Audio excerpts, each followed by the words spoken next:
If you're enjoying White Devil, follow Campside Media for more thrilling investigative series like Suspect, Chameleon, Witnessed, and Hooked. Just go to campsidemedia.com/join.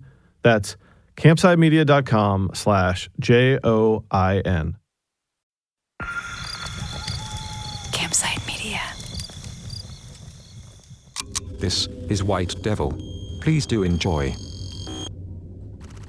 Police Superintendent Henry Jamont was a father of 5 and a law enforcement veteran. His friends and family say they are stunned by his sudden death and equally shocked that a police officer could die this way. Police in this Central American country confirm Jamont did not die in the line of duty, but instead in what they describe as an incident. The details disclosed that Jamont and a woman were drinking alone on the pier and both were fully clothed. Details beyond that are scant.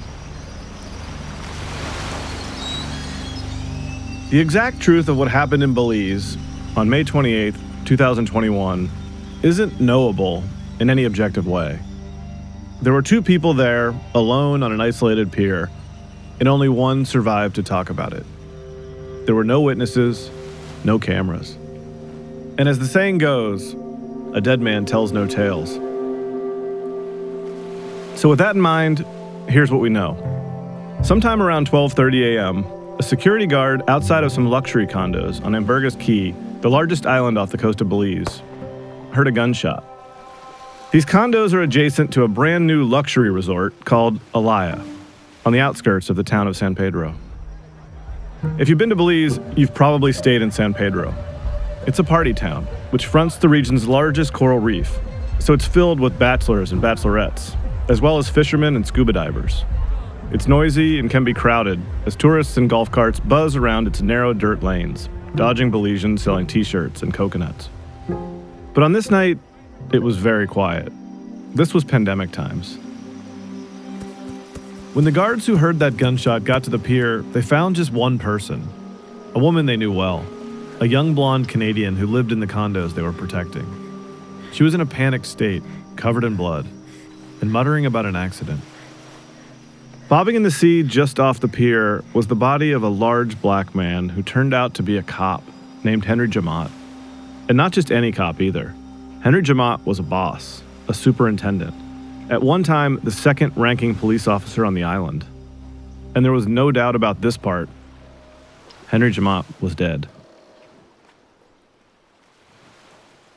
After 7 months of being a murder-free island, San Pedro town was rocked by the news of the death of its former police commander. Just after 1, Superintendent Henry Jamont was fatally shot, reportedly with his own weapon. Questions are swirling this morning. A high-ranking police officer dead, a woman connected to a billionaire family alone on the pier when he died.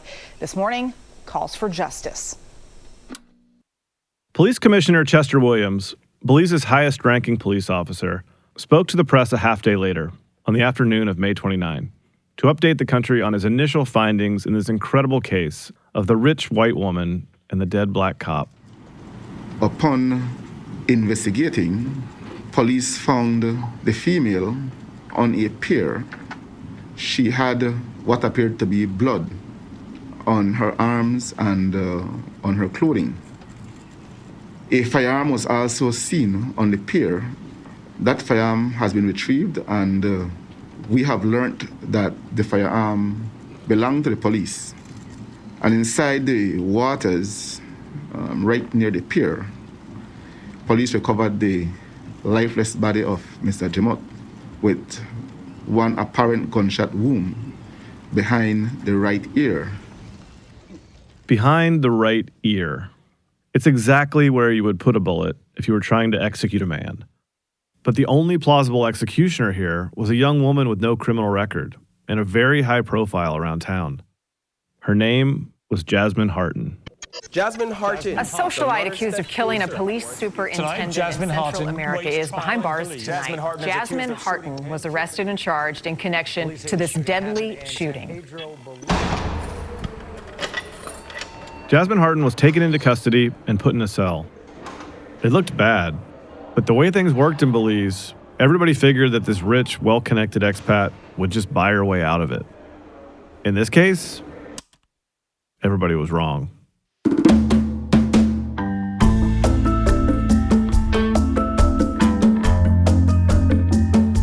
From Campside Media, this is White Devil, and I'm Josh Dean. Episode 1, Paradise Lost.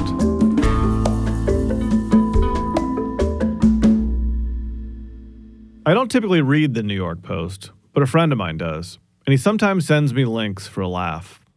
And back in June 2021, he flagged a story about a suspicious killing in Belize and asked me to read it. There's way more to this, he said, than even the baseline story, that some rich white lady had killed a black cop in Belize. I didn't have an inkling at the time that this email was about to open a wormhole in my life, that it would drag us to 5 countries on 2 continents and spark a fascination with Illuminati-level conspiracy theory, plus global tax havens and the dying embers of the British Empire. That first day, I was just curious. I made some calls. Hello, good morning. Hey, it's Josh Dean. Yes, good morning. I'm just arriving at work. Well, I'm glad to. It's nice to meet you. So you've been covering the story? Yeah, since it happened last week's Friday. This is Hippolito Novello, a Belizean journalist who works for a local news outfit called Love FM. He covers breaking news for TV, radio, and online. Just to keep tabs on the story, I checked in with Hippolito frequently over those first few weeks, as things unfolded. He explained how it all went down that first day, when news of the shooting broke. Early in the morning, I received a message saying that there was a shooting in San Pedro. Not, on the surface, a huge thing. Belize is a violent place. Only 4 countries in the world have higher murder rates. It was ordinary news. I mean, it happens. And then I received another message saying that it was a police officer, one of the commanding officers in the police department. So I said, okay, so a police officer being shot and killed is already a huge news for Belize here. Which makes sense. Shootings are relatively common. Shootings of cops are not. So as the minutes went by, then we heard that it was a foreigner, a female, a white woman who shot and killed this police officer. And the media, we know Henry Jamat. Jamat was an ambitious and respected, even revered cop, whose career was on the ascent. Belize is a small place, and people are engaged with the news.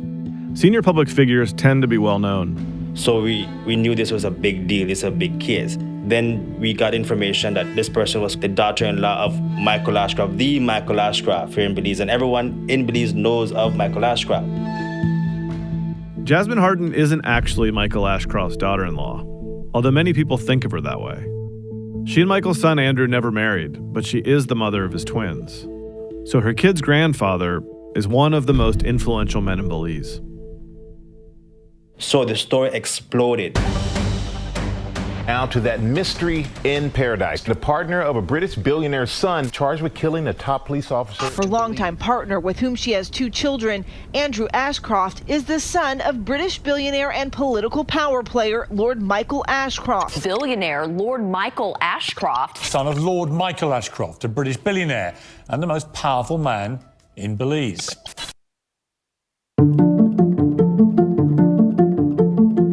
That name, Michael Ashcroft, Lord Michael Ashcroft, may not mean much to an American. I had never heard of this bespectacled 70-something Brit before I stumbled on this story, but he's quite well known to people from the UK. He's a billionaire businessman who's been a very prominent supporter of the Conservative Party. They call them Tories over there. That's the party of Rishi Sunak, Boris Johnson, Theresa May, and David Cameron. Tories have led the UK government for the last 14 years, and Ashcroft casts a very large shadow in that crowd. People in Belize definitely know Ashcroft. His net worth of $2.2 billion is larger than the country's entire GDP, and he has passports from both countries. He spent 3 years of his childhood, and now quite a bit of his adulthood, in Belize. Ashcroft is heavily involved in politics, business, and banking. He even served as Belize's representative to the United Nations from 1998 to 2000. There is literally no one more famous or powerful in Belize to put at the center of a sensational case like this. So this is one of the biggest cases I've covered, one of the biggest cases I think has happened in Belize in terms of foreign press attention to the country. Yes. It was so much more than a story about a cop killed under mysterious circumstances. Even on that first day, the investigation was raising more questions than answers. Here's Commissioner Chester Williams again, after he's just publicly named Jasmine Harton for the first time. From when she was detained last night, she was not cooperating. She have requested that she needed to have her attorney present in order for her to say what she needs to say, and it is a part of her rights by virtue of the Constitution. But again, that raises some red flag as to why she would not cooperate, because if you know that you have not committed a crime, then you should be more than willing to want to cooperate. This is, of course, what a cop would say. If you're innocent, you should talk.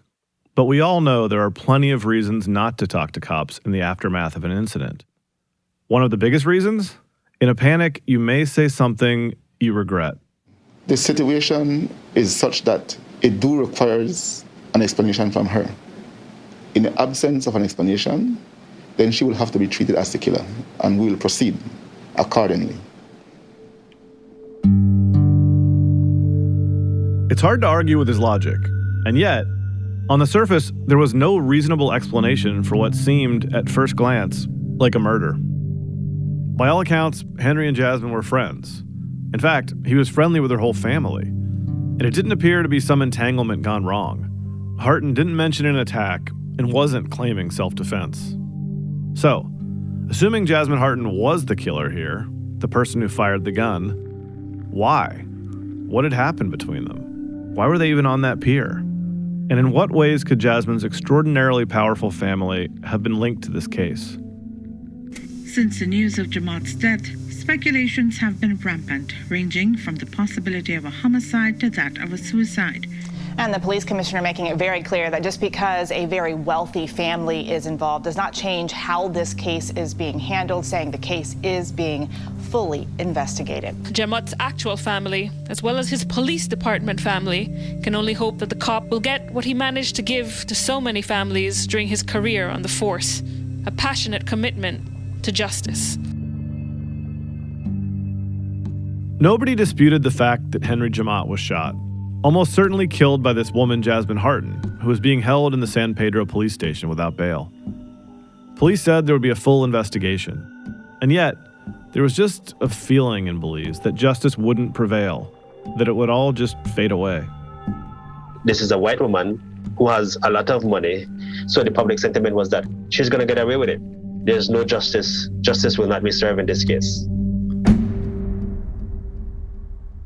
Let's back up a couple steps. Belize is a fascinating country that doesn't make a lot of news. If you're looking for it on a map, it's wedged at the southern tip of Mexico between Guatemala and the Atlantic. It's relatively tiny, with just over 400,000 residents. But that small population is also a racially diverse one. You'll find indigenous Mayans, a large Black and Creole contingent, people of European descent, and growing communities of immigrants from all over the world. It has always been and continues to be a melting pot.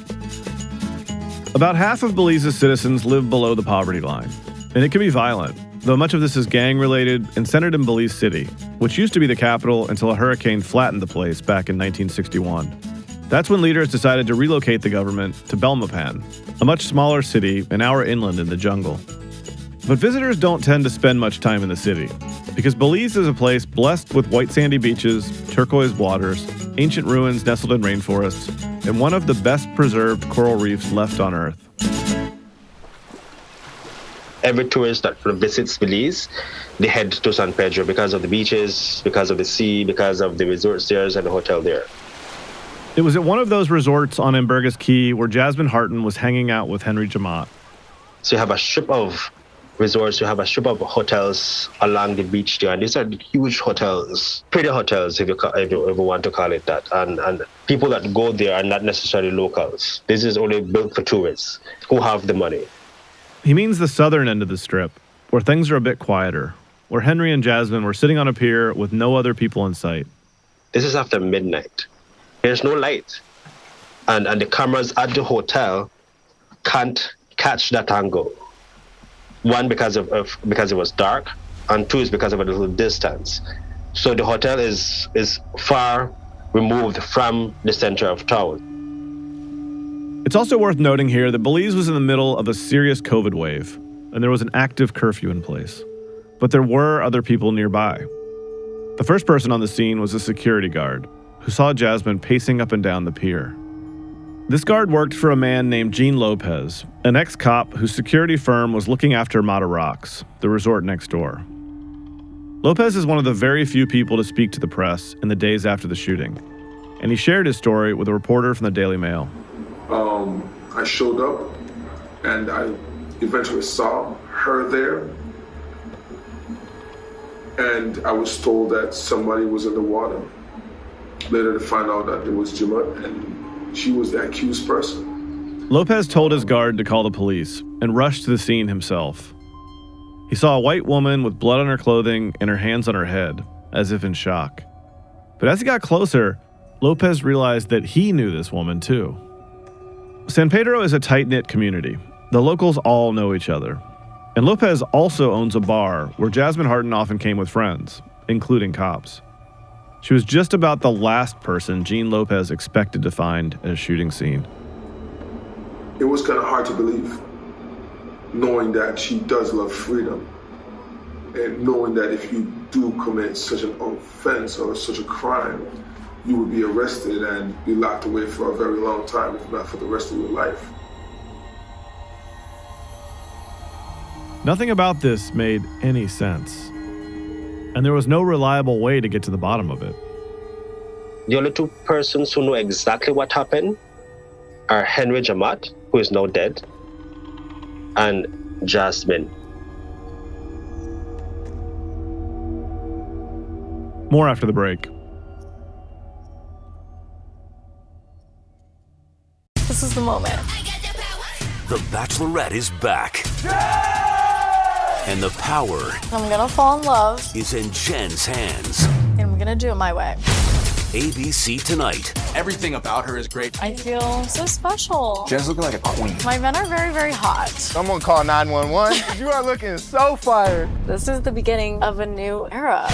The Bachelorette. All new tonight, 8/7 Central on ABC and stream on Hulu. So, Robert, tell the people, what's a pretendian? It's just what it sounds like, Angel, a pretend Indian. Pocahontas, she of the great tribal heritage. What tribe is it? Let me think about that one. Someone who fakes being one of us? Pretend Indians are all over the damn place. You can't get away from them. Someone who impersonates a native. And we're not talking about the college girl who wears a feather headband to a Halloween party. No. We're talking about real scammers and con artists. My 6 children with blonde hair and blue eyes, they all have their Indian card. There are pretendians teaching at universities, pretendians running governments, pretendians in Hollywood. For years, Danielle Smith has claimed that she has indigenous heritage. On our new podcast, Pretendians, we'll tell you the incredible story of these jaw-dropping frauds. The people that don't believe I'm native, they can kiss my Indian ass. Who are they? Why do they do it? And how the heck do they keep getting away with it? Listen to Pretendians on Spotify or wherever you get your podcasts. You're listening to White Devil from Campside Media. Before the incident in May of 2021, the Canadian expat Jasmine Harten was not a household name in Belize. She's in her early 30s. She's petite, pretty, and confident, well-known and liked by locals, and a fixture around Alaya, the resort that she and Andrew Ashcroft had spent years building. It had just opened to the public less than a month prior. As you might expect from someone in the hospitality industry, Jasmine has a reputation as someone who likes to have a good time. People on the island in San Pedro, locals who she would have mingled with or go to bars with or drink with, or her close friend or Andrew's close friend, would have known who she is. But prior to this incident, the country had no idea who Jasmine Harten was. Henry Jamat, then, was probably the better known of the two of them. Jamat was 42 when he died. He was born in Dangriga, a small town in the south of Belize on the Caribbean coast, where much of his family are still based.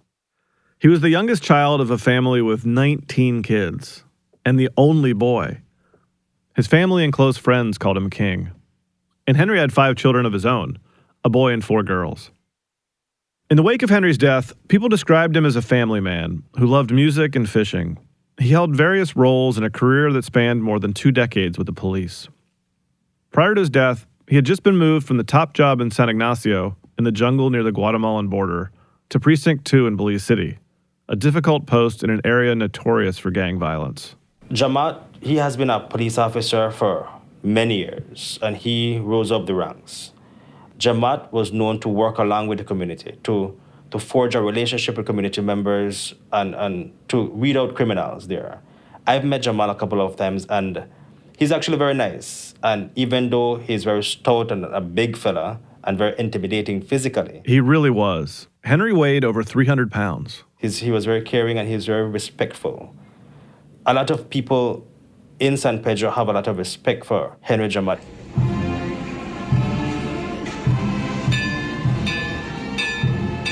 Jamaat's funeral was national news.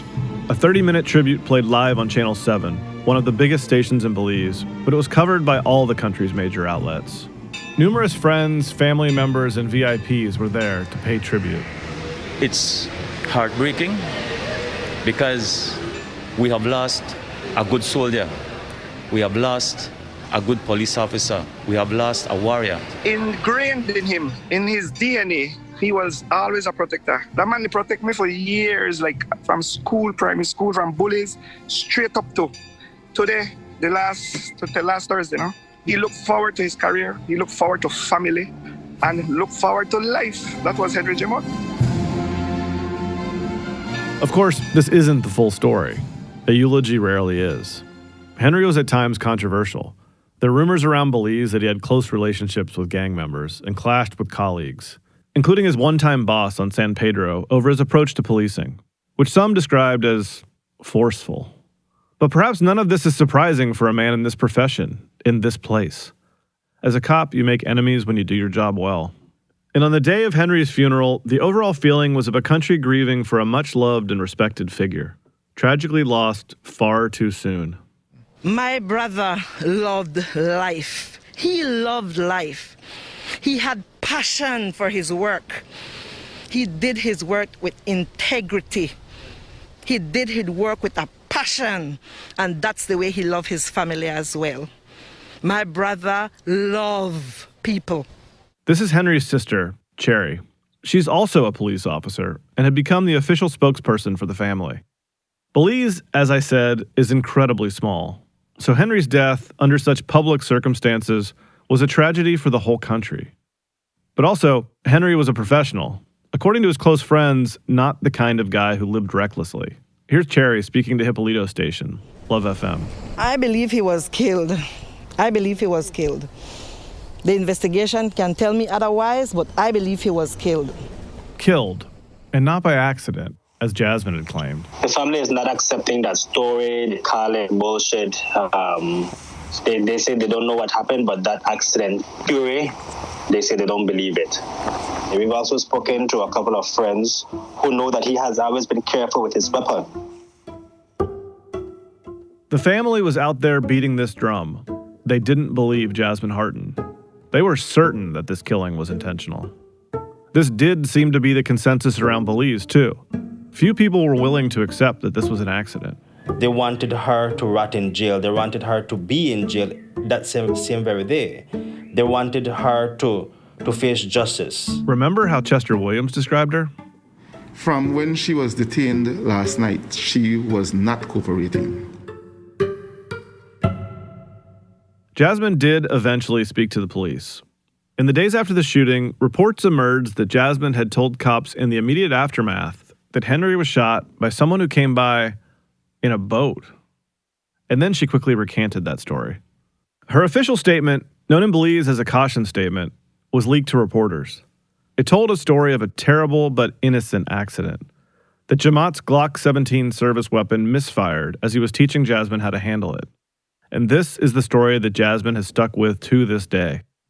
I asked Hippolito what he thought a few days after the story broke. Do you think her version is the truth? I mean, she did mention that he was teaching her how to handle a firearm because of an incident that happened in Cayo a few weeks ago. Cayo is a district in central Belize in the rainforest. That incident, in short. Jasmine went to a party and found herself in a scary situation. Feeling unsafe, she'd called Henry, a senior cop who she knew, and who was working in that area, to come get her. He advised her to get herself her own firearm, and that he would teach her. And apparently that is what they were doing on the pier, boozing, drinking, and when the gun went off. This was the story that Jasmine settled on. That Jamaat, her friend, and a man with a sworn duty to protect, was teaching her how to defend herself, how to safely load and handle a gun, when it just went off. If it was truly an accident, it was extremely bad luck for that bullet to hit Henry in the head at the back of the ear. And he's a huge individual. How do you shoot someone behind the ear and you call it an accident? Henry was a large man, so there's a good chance he survives a single shot from a handgun that hits almost anywhere on his body, except his brain. And 3 days later, Jasmine was indeed charged for Jamaat's death, but not with murder.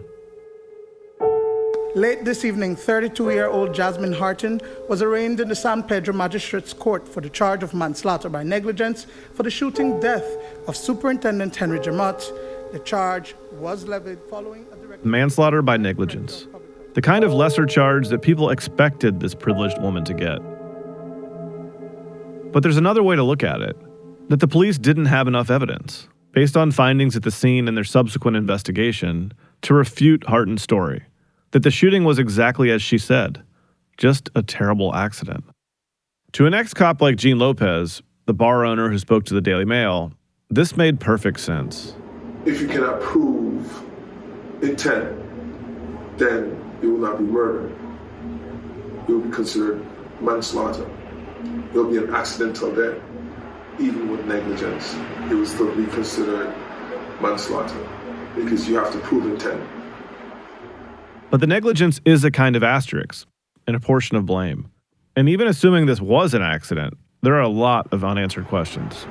I believe that there's still more evidence that needs to be collected in order to give a proper or get a proper conviction or dismissal. The question now is how we got here. A prominent, well-known and well-loved police officer, father of 5, and man in a committed relationship, socializing after curfew hours with a woman who also had a partner. The family, however, is ruling out the idea of suicide. Jamaat's sister says it is not a thought they will even entertain, as he was aiming to one day become the police commissioner. What were this wealthy young mother and a police officer in a committed relationship with another woman doing on that pier in the middle of the night? And why would this decorated cop, a man whose friends say he took his duties and his weapon very seriously, hand that weapon to a civilian while drinking? When the story was posted on Facebook, the rumor mill, the theory factory just began exploding. You had hundreds, thousands of Belizeans putting their 2 cents, as we call it, on what happened, why it happened, who were these two persons to each other. Facebook may be a town square for crackpots and old people in the US, but in Belize, it is the country's gathering place. It's how information and news travel. Every major station uses it to broadcast stories and scoops. And then, in comments, people argue out their opinions. I mean, in absence of facts, there is room for a lot of speculation. So after the story broke, there were a lot of reports and rumors that Jasmine and Henry were lovers, that because of Henry's job and his reputation and who he was on the island, that he had a lot of enemies and people wanted to kill him. There were also this other theory that Henry knew things about other high-ranking police officers in the police department, so they sent to kill him. It's gotten crazy in terms of this whirlwind of theories. I sat down with Joe Barrett, my producer, to go through some of the many theories posted on social media. Okay, let's have a look at this. There was the notion that Henry was killed as part of a cover-up. Of what? Unclear.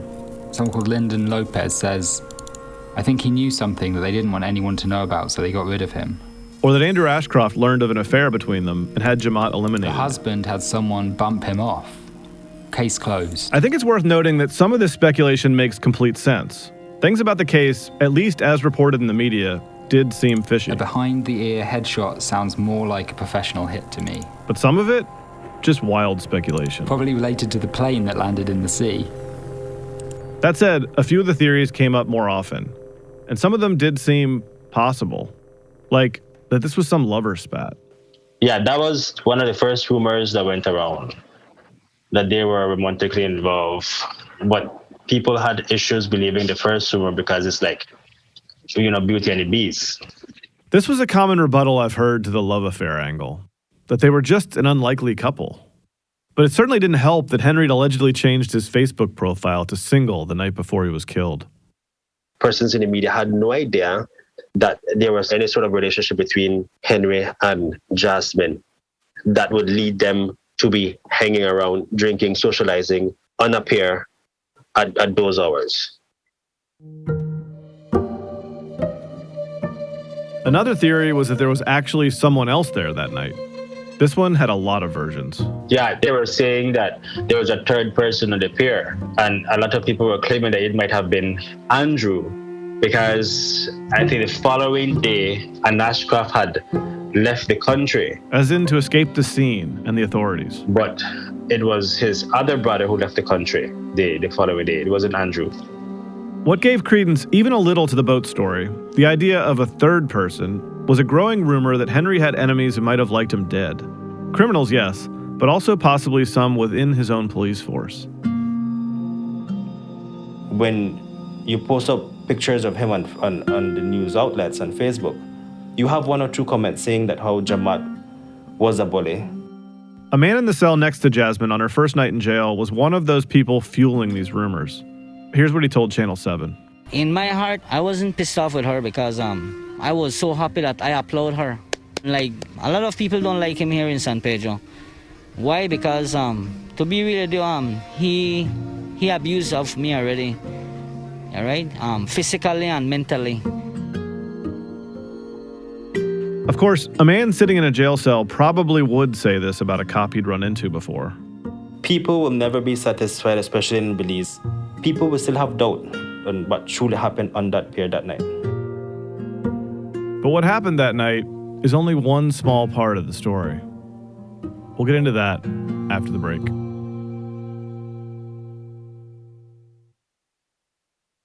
You're listening to White Devil from Campside Media.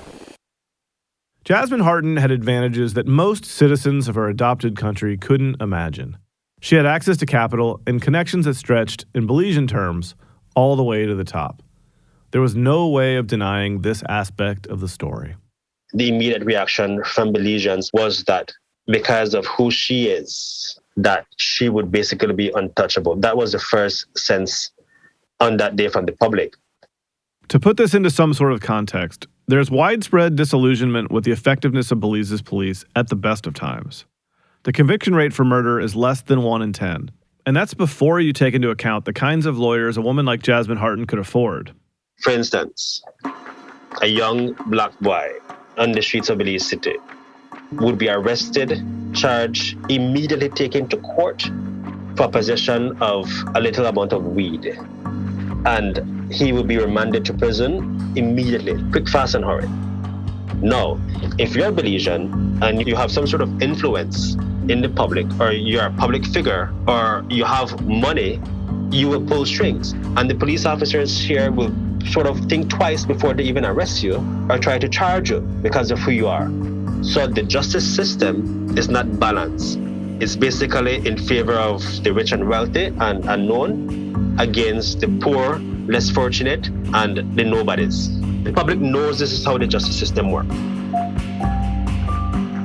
Rich, wealthy, known. Those are adjectives that describe Jasmine's people, the Ashcrofts, the ruling class. And if leaks could be believed, she wasn't even disputing the fact that she killed a man. Even if it really was an accident, if a regular Belizean citizen killed a cop, you've got to figure they'd be facing serious jail time. But in this case, it just seemed like a thing people were accepting, that Jasmine Harton would get special treatment. I learned pretty fast that Hippolito seems to know everyone in Belize. He's regularly on the phone to politicians, lawyers, business people, the cops.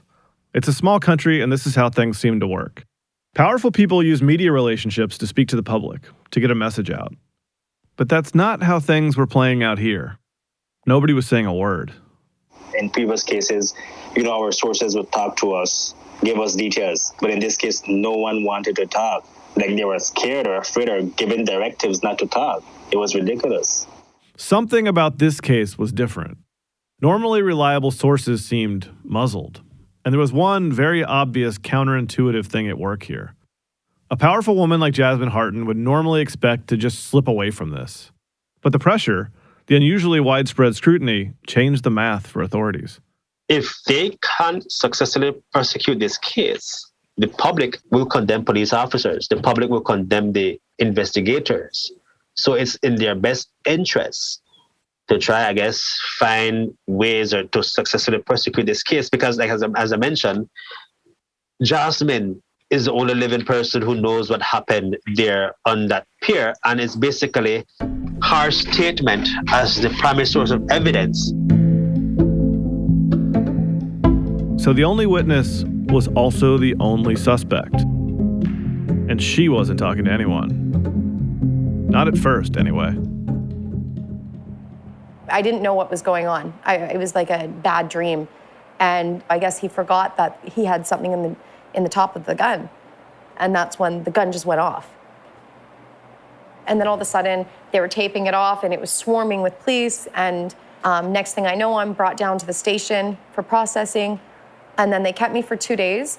And then they brought me out of the police station, walked me across the street, and detained me.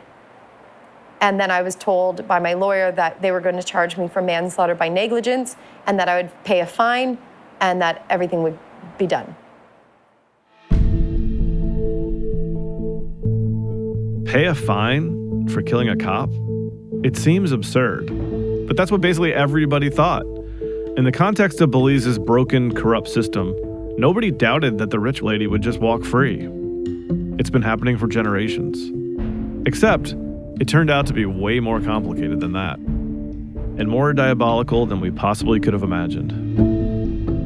This morning, as island socialite turned accused prisoner Jasmine Harton, who yesterday was denied bail, was set to be transferred to the Colby Foundation's Belize Central Prison. Prison CEO Virgilio Murillo told us that the 32-year-old, who will be dealt with like any other untried prisoner, will become the only Caucasian among 1,041 inmates. That's next week on White Devil. Anything you want to say for the Jamat's family, ma'am? Are you sorry?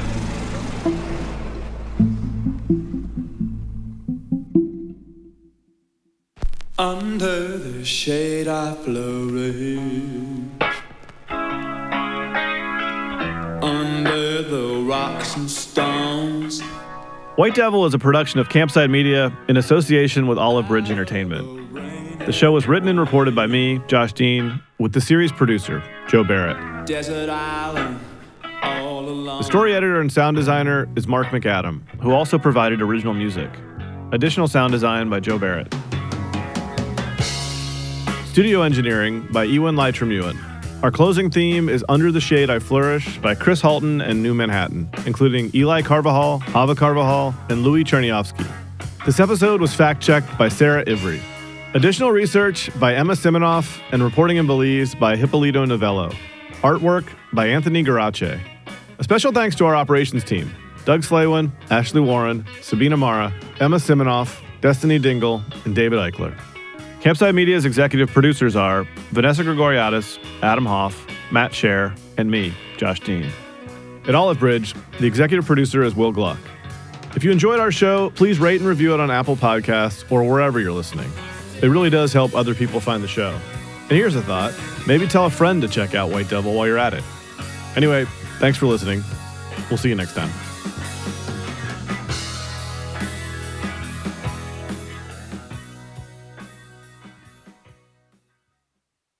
So, Robert, tell the people, what's a pretendian? It's just what it sounds like, Angel, a pretend Indian. Pocahontas, she of the great tribal heritage. What tribe is it? Let me think about that one. Someone who fakes being one of us? Pretend Indians are all over the damn place. You can't get away from them. someone who impersonates a native. And we're not talking about the college girl who wears a feather headband to a Halloween party. No. We're talking about real scammers and con artists. My 6 children with blonde hair and blue eyes, they all have their Indian card. There are pretendians teaching at universities, pretendians running governments, pretendians in Hollywood. For years, Danielle Smith has claimed that she has indigenous heritage. On our new podcast, Pretendians, we'll tell you the incredible story of these jaw-dropping frauds. The people that don't believe I'm native, they can kiss my Indian ass. Who are they? Why do they do it? And how the heck do they keep getting away with it? Listen to Pretendians on Spotify or wherever you get your podcasts. If you're enjoying White Devil, follow Campside Media for more thrilling investigative series, like Suspect, Chameleon, Witnessed, and Hooked. Just go to campsidemedia.com/join. That's campsidemedia.com/JOIN.